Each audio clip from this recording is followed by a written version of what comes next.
Hello and welcome to confidence commerce classes myself Vivek Gupta. बच्चों हम लोग कंडक्ट कर रहे हैं माइक्रो इकोनॉमिक्स से चैप्टर नंबर 3 जिसका नाम है डिमांड।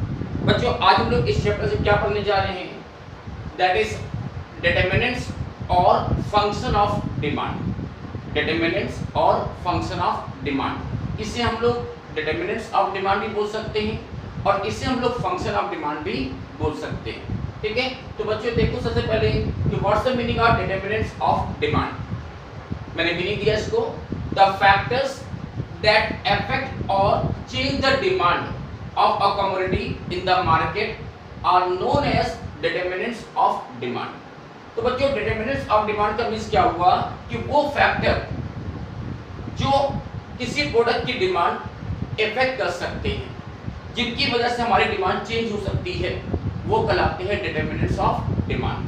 तो बच्चों डिटरमिनेंट्स ऑफ डिमांड का मींस ऐसे फैक्टर जिनकी वजह से किसी प्रोडक्ट की डिमांड या तो इंक्रीज कर सकती है या डिक्रीज कर सकती है। तो जिनकी वजह से प्रोडक्ट की डिमांड पर इफेक्ट पड़ता है और डिमांड हमारी चेंज हो सकती है, वो कहलाते हैं डिटरमिनेंट्स ऑफ डिमांड। इसे हम लोग फंक्शन ऑफ डिमांड भी बोल सकते हैं। बच्चों इसे हम लोग सिंबल के फॉर्म में, सिंबॉलिक फॉर्म में या फॉर्मूलिक रूप में इस तरह लिखते हैं कि dx equal to f bracket में px m t pl t pr।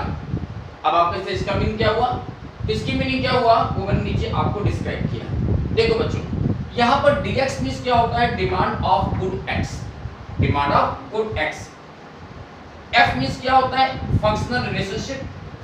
px means क्या होता है, प्राइस ऑफ गुड x।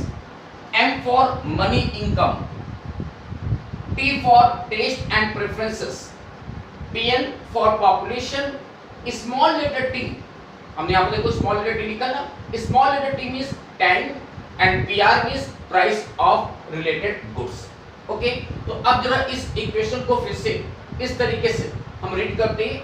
तो इक्वेशन कह रहा है कि डिमांड ऑफ गुड x, किसी प्रोडक्ट की डिमांड जो होगी वो कैसे हो, कितनी होगी, तो equal to functional relationship F for functional relationship of the price of good X, M for money income, T for taste and preferences, PL for population, T for time and last में PR for price of relevant goods. तो बच्चों किसी product की demand पर इन सारी चीजों का effect पड़ता है।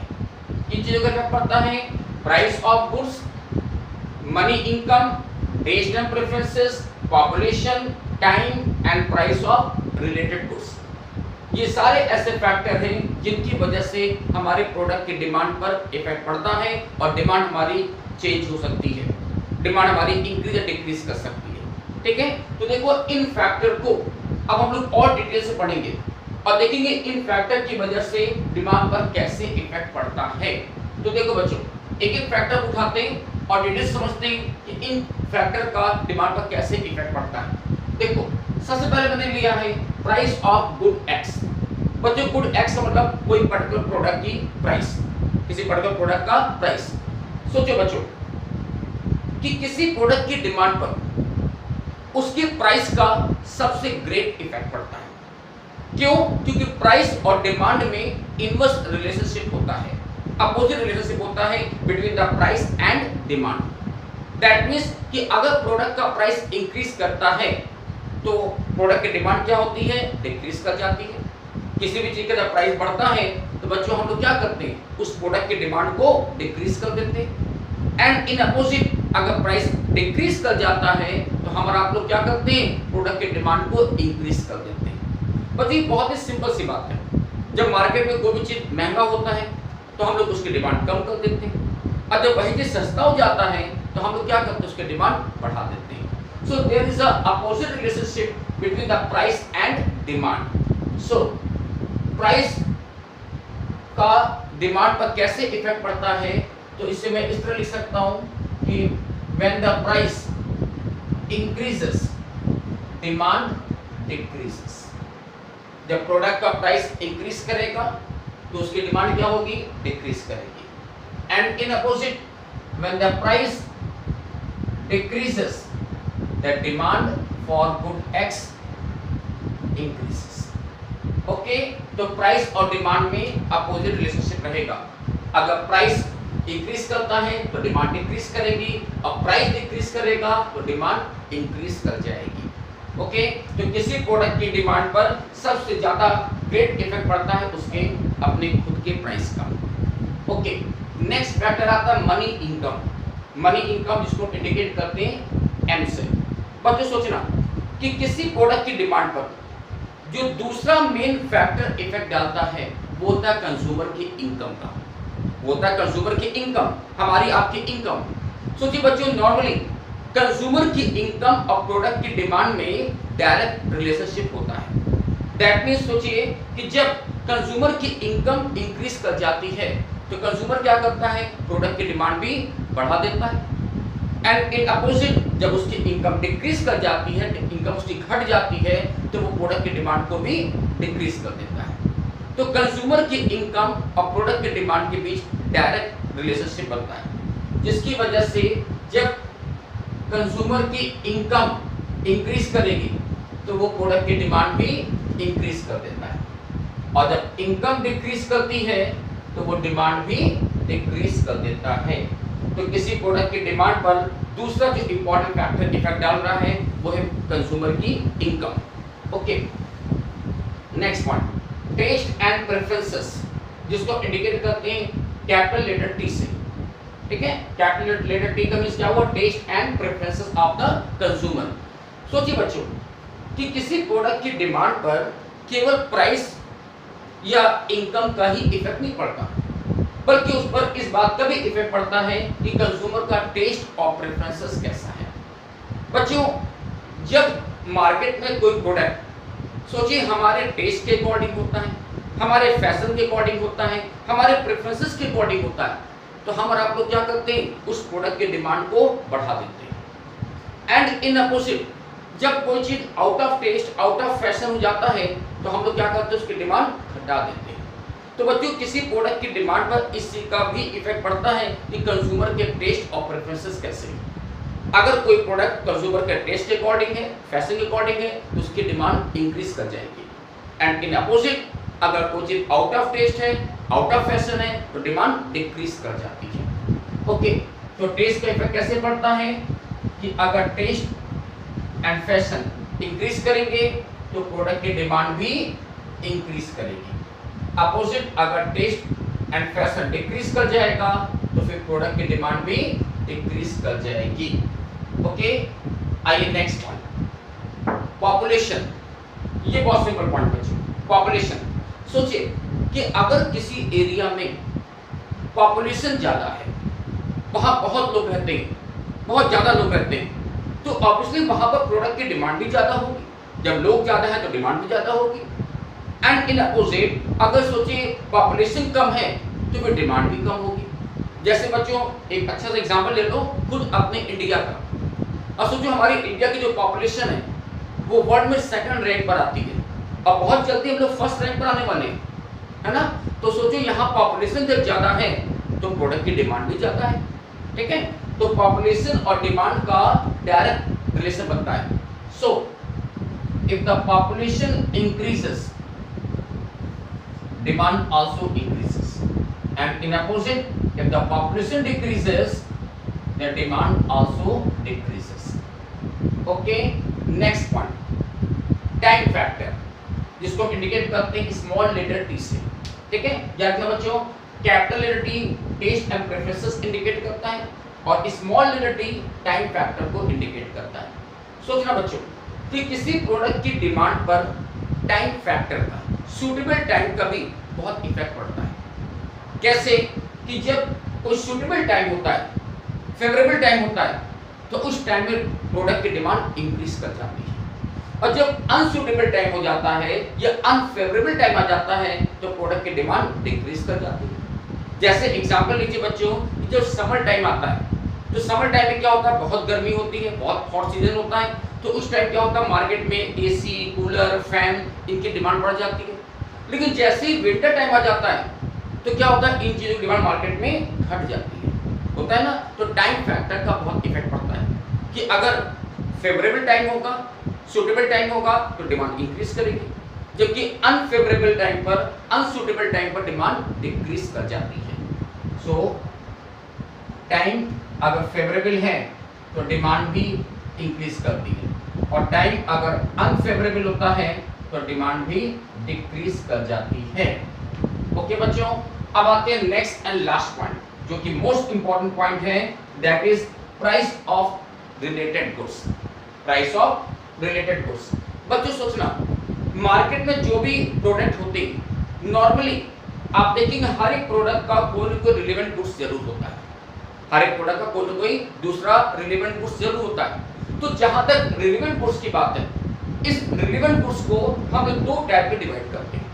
हम कह सकते हैं कि प्रोडक्ट जो होते हैं वो एक दूसरे से दो तरीके से रिलेवेंट हो सकते हैं। कैसे? Either it may be substitute goods और it may be complementary goods. ये रिलेशनशिप दो टाइप के होते हैं, substitute goods and complementary goods. बच्चों इसकी मीनिंग पहले समझ लेते हैं। Firstly what is substitute goods? Substitute goods किसे बोलते हैं हम लोग? तो substitute goods are those goods which can be used in place of each other. ऐसे गुड्स जिनको हम एक दूसरे की जगह पर, एक दूसरे के स्थान पर यूज कर सकते हैं, वो कहलाते हैं सब्स्टिट्यूट गुड्स। सो बच्चों substitute goods means those goods which can be used in place of each other. जैसे फॉर एग्जांपल लेते हैं टी एंड कॉफी। सोचिए बच्चों, टी एंड कॉफी आप लोग घरों में यूज करते हैं। सोचिए जब आपके घरों में कोई गेस्ट आता है तो आप उनसे क्या पूछते हैं? Sir will you take tea और कॉफी? सर आप टी लेंगे या फिर कॉफी लेंगे? क्योंकि आपको पता है कि वो गेस्ट दोनों चीज एक साथ कंज्यूम नहीं करता है, या तो वो टी लेगा या फिर वो कॉफी लेगा, है ना। तो टी और कॉफी क्या होगा? एक दूसरे के सब्स्टिट्यूट है। या तो एक टाइम पर हम टी यूज करते हैं या फिर कॉफी यूज करते हैं, तो ये क्या हो गए? सब्स्टिट्यूट गुड्स हो गया। ओके, जबकि कॉम्प्लीमेंट्री गुड्स का मींस क्या होता है कि complementary goods are those goods which are used jointly.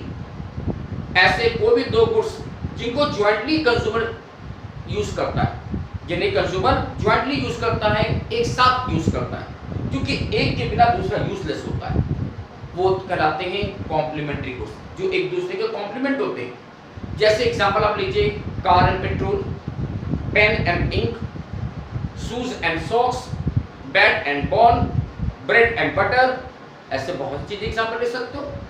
तो ऐसे कोई भी दो गुड्स जो एक दूसरे के कॉम्प्लीमेंट होते हैं और जिन्हें कंज्यूमर एक साथ यूज करता है, एक साथ कंज्यूम करता है, वो कहलाते हैं कॉम्प्लीमेंट्री गुड्स। ओके बच्चों, तो आइए ना देखें कि इन गुड्स के मामले में डिमांड का कैसा रिलेशनशिप होता है। देखिए बच्चों, सबसे पहले बात कर रहे हैं सब्स्टिट्यूट गुड्स की। तो सब्स्टिट्यूट गुड्स क्या हुआ? वो गुड्स जो एक दूसरे के जगह पर यूज किए जा सकते हैं। मैंने एग्जांपल लिया टी एंड कॉफी। सोचिएगा बच्चों, जब price of T and demand for T, ठीक है, इस टी को ब्रैकेट लिख देते हैं, price of T and demand for coffee, sorry T नहीं कॉफी। तो सब्स्टिट्यूट गुड्स के मामले में हम किसी एक प्रोडक्ट का प्राइस देंगे और दूसरे वाले प्रोडक्ट की डिमांड देंगे। सोचना बच्चों कि मार्केट में जब कोई दो गुड्स एक दूसरे के सब्स्टिट्यूट होते हैं, जैसे टी एंड कॉफी, तो क्या होगा कि अगर मानो किसी एक प्रोडक्ट का प्राइस इंक्रीज करता है, तो सोचिए दूसरे वाले प्रोडक्ट की डिमांड पर इसका क्या इफेक्ट पड़ना चाहिए। एज्यूम करिए कि टी का प्राइस अगर इंक्रीज कर जाए तो कॉफी की डिमांड पर इसका क्या इफेक्ट पड़ेगा। सोचिए कॉफी की डिमांड क्या होगी, तो सोचना कॉफी की डिमांड इससे क्या होगी, वो भी इंक्रीज कर जाएगी। क्यों? क्यों जैसे मार्केट में टी का प्राइस बढ़ेगा तो लोग क्या करेंगे, टी यूज करना बंद कर देंगे, और टी यूज करना बंद करके कॉफी यूज करना स्टार्ट कर देंगे, यही करेंगे ना, और जिससे क्या होगा, कॉफी की डिमांड इंक्रीज कर जाएगी। दैट मींस बच्चों कि इन the case of substitute goods, यहाँ पर प्राइस और डिमांड के बीच में डायरेक्ट रिलेशनशिप बनेगा, क्योंकि यहाँ पर किसी एक प्रोडक्ट का प्राइस जब इंक्रीज करता है तो उससे रिलेवेंट दूसरे प्रोडक्ट की डिमांड वो भी इंक्रीज कर जाती है। अगर टी का प्राइस बढ़ेगा तो लोग कॉफी की डिमांड बढ़ा देंगे, इन अपोजिट अगर टी का प्राइस घटेगा तो लोग क्या करेंगे, अब टी यूज करना ज़्यादा शुरू कर देंगे और कॉफी यूज करना कम कर देंगे, जिससे कॉफी की डिमांड घट जाएगी। तो इन the case of substitute goods, price और डिमांड के बीच में डायरेक्ट रिलेशनशिप होता है। तो अगर टी का प्राइस इंक्रीज करता है तो कॉफी की डिमांड डिक्रीज कर जाती है। अपोजिट, अगर टी का प्राइस ऑफ टी डिक्रीज करेगा तो demand for coffee, C for coffee, demand for coffee वो भी डिक्रीज कर जाएगी। सो बच्चों, in the case of substitute goods price और डिमांड के बीच में डायरेक्ट रिलेशनशिप बनता है। Okay, next last point, complementary goods. बच्चों ने अभी देखा कि कॉम्प्लीमेंट्री गुड्स वो होते हैं जो जॉइंटली यूज किए जाते हैं, विच आर यूज जॉइंटली। जिसका एग्जांपल हम लेते हैं कार एंड पेट्रोल का। बहुत बढ़िया एग्जांपल है कार एंड पेट्रोल। सोचिए बच्चों कि अगर मैंने अपने लिए कोई कार खरीदी है तो साथ में पेट्रोल भी खरीदना पड़ेगा, क्योंकि बिना पेट्रोल की कार तो चलेगी नहीं, धक्का तो नहीं मारेंगे हम लोग, ठीक है ना। तो कार खरीदी है तो साथ में पेट्रोल भी खरीदना पड़ता है। तो ये दोनों चीजें एक दूसरे के क्या है, कॉम्प्लीमेंट्री है, कॉम्प्लीमेंट है, ठीक है। तो पेट्रोल और कार ये एक दूसरे के कॉम्प्लीमेंट्री गुड्स कहलाते हैं। सोचना बच्चों कि कॉम्प्लीमेंट्री गुड्स के मामले में जब एक प्रोडक्ट का प्राइस अगर इंक्रीज करता है तो दूसरे वाले प्रोडक्ट की डिमांड क्या हो जाती है, डिक्रीज कर जाती है। कॉम्प्लीमेंट्री गुड्स के मामले में जब एक प्रोडक्ट का प्राइस इंक्रीज करेगा तो दूसरे प्रोडक्ट की डिमांड डिक्रीज करेगी। जैसे सोचिए बच्चों, अगर मार्केट में पेट्रोल का प्राइस बढ़ जाएगा तो सोचिए लोग कार की डिमांड क्या करेंगे, कार की डिमांड क्या होगी। तो सोचने की बात है, अगर पेट्रोल का प्राइस बढ़ जाए, मान लीजिए आज पेट्रोल चल रहा 70 रुपीज लीटर का, कल से गवर्नमेंट कहते हैं कि पेट्रोल जाएगा 100 रुपीज लीटर का, तो लोग क्या करेंगे, कार खरीदना कम कर देंगे। क्योंकि मान ली बात कार खरीदोगे तो पेट्रोल भी भरवाना पड़ेगा ना। तो जब पेट्रोल इतना महंगा हो गया तो लोग क्या करेंगे, कार की डिमांड कम कर देंगे। तो कॉम्प्लीमेंट्री गुड्स के मामले में क्या होता है कि जब एक प्रोडक्ट का प्राइस इंक्रीज करता है तो दूसरे वाले प्रोडक्ट की डिमांड वहां पर डिक्रीज कर जाती है। तो बच्चों, कॉम्प्लीमेंट्री गुड्स के मामले में प्राइस और डिमांड के बीच में अपोजिट रिलेशनशिप हो जाता है। So when the price of petrol, P for petrol, तो प्राइस ऑफ पेट्रोल अगर इंक्रीज करेगा तो क्या होगा, demand for car would be decreases, C for car, ठीक है। Same way when the price of petrol decreases, petrol price अगर घट जाएगा तो इससे क्या होगा, कार की डिमांड इंक्रीज कर जाएगी, ठीक है बच्चों। तो ये था हमारा डिटरमिनेंट्स ऑफ डिमांड।